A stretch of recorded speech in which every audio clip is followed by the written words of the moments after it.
Smiley, smiley, little boy, jumping puppy, puppy word. Well, like a fairy tale comes true.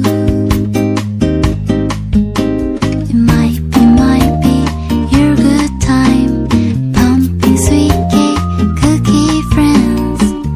Well, this is my place for you. Still I remember, and still your December. Sawadika, hola, kamusta online sweeties, and welcome to our online math class discussion. Are you ready to learn something new today? So today we are going to talk about inverse of matrices. Are you ready to discover more about matrices? Then let's go.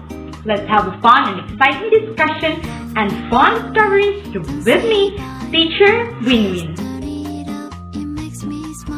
Hi everyone, our lesson for today is all about inverse of the matrix.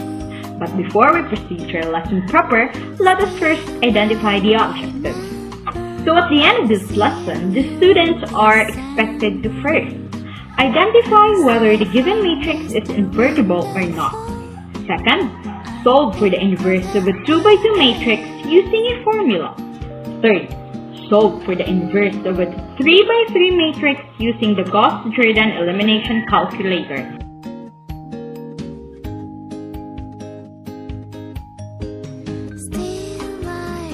Well, I assume that everyone who are watching right now already know what is matrices or what is matrix all about, especially in linear systems of equation. But for those who haven't yet, and for those who had forgotten the topic, well, let me give you some glimpse of review. So first, let us define what is matrix. So matrix, this is a set of numbers arranged in rows and columns, so as to form a rectangular array. This is an example of a matrix. An n by n matrix, which m represents the horizontal rows, while the n represents the vertical columns. So the elements or the entries of a matrix, these are the numbers inside the matrix. For example, like this. Usually, capital letters are the representation of a matrix. For example, matrix A, matrix B, matrix C.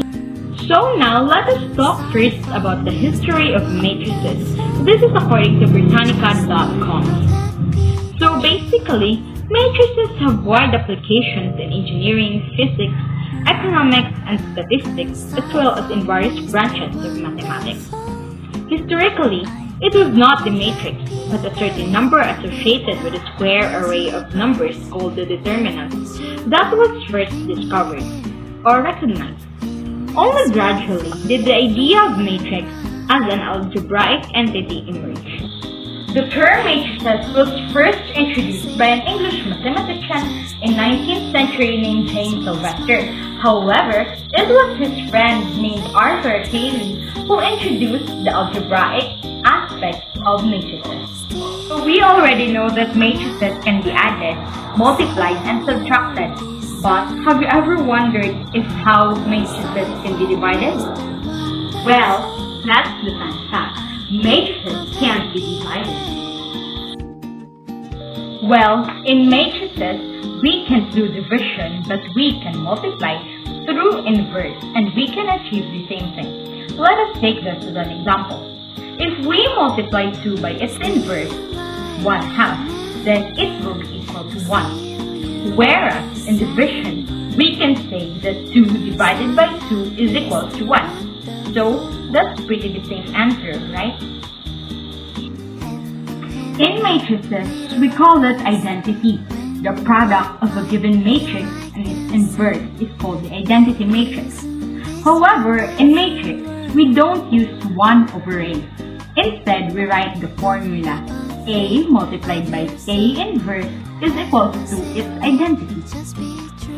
Now, let us go to the 2x2 matrix. Set this as an example. The matrix 5, 3, 3, and 2, where 5 for the A, 3 for the B, 3 for the C and 2 for the D. To solve for the inverse, let the values of A and B swap positions, while the values of B and C remain the same, but we need to switch their signs. To find the inverse, we must first find the determinant. So the given is 5, 3, 3, and 2. To find the inverse, let us remember the formula 1 over AD minus BC to find the determinant first. In our given, A is for 5 and the value of B is equal to 2, while the value of B is 3 and the value of C is also 3. So, if we multiply 5 by 2, it will result to 10, while 3 by 3, it will result to 9. So 10 minus 9 is equal to 1, whereas 1 divided by 1 is equal to 1, which is our determinant. To find the inverse, let us swap letters D and A. So our matrix will become D, negative B, negative B, and A. That's the arrangement of our new matrix, or that is the arrangement of the inverse. So B, which is 2, B, which is 3, will become negative 3, and C, which is positive 3, will become negative 3, and A, which is the value of 5, will be swapped with B. Okay? For the values given, we have 2, negative 3, negative 3, and 5. Then, we must multiply it by the determinant, which is 1. So we will have the result as 2, negative 3, negative 3, and 5. It's pretty the same if your determinant is 1. So, to check if our inverse of a matrix is true, then let us multiply it by its original matrix. If it results to its identity, then what we saw was true. However, if not, then we are wrong. To determine the identity of a matrix, it must result to 1, 0, 0, and 1, where its diagonals are 1. To determine if our inverse of a matrix is true, then we must multiply it with its original matrix. If the result will be identity matrix, which is 1, 0, 0, and 1, which the two diagonals are 1, then our inverse of a matrix is true. Now let us check it out. So our original matrix is 5, 3, 3, and 2, multiplied by our inverse, which is 2, negative 3, negative 3, and 5. So we will use the multiplication formula or multiplication process of matrices. AD minus BC and BD minus BD, then negative AC plus AC, and negative BC plus AC. So here is our multiplication. Let us solve for that one. So in the right side, 5 multiplied by 2 minus 3 multiplied by 3 will result to 1. And negative 5 multiplied by 3 plus 5 multiplied by 3 will result to 0. And on the left side, 3 multiplied by 2 minus 3 multiplied by 2 will also result to 0. And negative 3 multiplied by 3 plus 5 multiplied by 2 will result to 1. So, we have checked it out. We got its identity, which is 1, 0, 0, and 1. And the diagonals are all 1, so our answer is correct. Another lesson or another topic is all about finding the inverse of a 3 by 3 matrix using the Gauss-Jordan elimination. And today, we are going to use a calculator so that it will be pretty easy for us. Okay. So, to determine a 3 by 3 matrix, I use this calculator or mathematics inverse calculator, matrix inverse calculator. So this is called matrix.restress.com. So you can find this one on the internet, right? Okay. So for my given, I made a 3x3 matrix, which composed of 2, 3, 2, 1, 4, 1, 2, 6, and 3.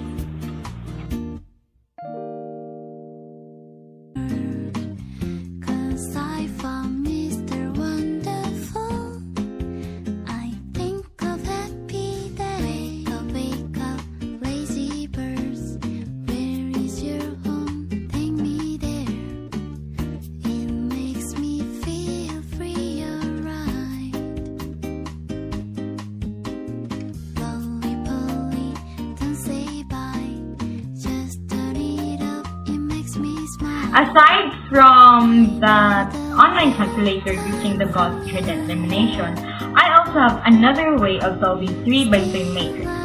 So we have to determine the matrix minors, then the matrix cofactors, and the aggregate or the adjoint. So first step, let us determine the matrix minors. So to determine the matrix minors, we must first get the determinant of the said matrix given. And that determinant will be our new matrix. To determine the determinant, we need to cross out the rows and the columns where the number belongs to, and the remaining numbers will be multiplied to each other, and the result will be our determinant. Hello, hello, little prince. When you walk, I feel like dancing.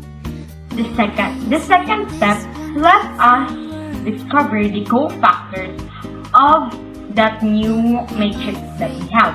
And we can determine it by checking on the checkerboard, the plus and minus board.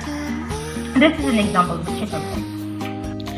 The corner and central entries remain the same, however, the other 4 entries will have their signs inverted. Step 3, we must determine the aggregate or the adjoint of the matrix. In this step, we need to reflect entries across the main diagonal, while the entries on the main diagonal remains the same. I found Mr. Wonderful. Just think of happy day. Then step 4, we must divide the aggregate by the determinant given. Cause I found In this process, we need to first find the determinant of the original matrix before we can divide it to its aggregate. lazy Once the result is shown, then we can divide it to its aggregate, resulting to the inverse of a matrix. free, alright. So, as you can see, we have the same result. The Gauss-Jordan elimination calculator and the process that we have, or what I thought, is just have just the same result. So, however, it's upon your choice if which or what process will you confidently use. December. Cause I found Mr. Wonderful. I think of happy days. Typically, we were given specific or standard formula in order to get this or to solve this particular problem. This, do that. However, what's fun about mathematics is that we can search and we can create our own formulas in order to make or to solve this problem a lot easier for us. It's just we need some time to think, we need some time to determine or to analyze the problem in order for us to create a certain formula or to create a certain process that typically results with the same answer to what's the given formula to us. So I think the word discarte applies in mathematics. We can have or we can research all about it. We can thought or formulate our own formula in order for us to make our life easier, to make the problem a lot easier for us to solve. If we are not comfortable with the given formula or the given standard, then we can create our own. But let us make sure that what we created also have a relation to the topic or have a relation to the problem given.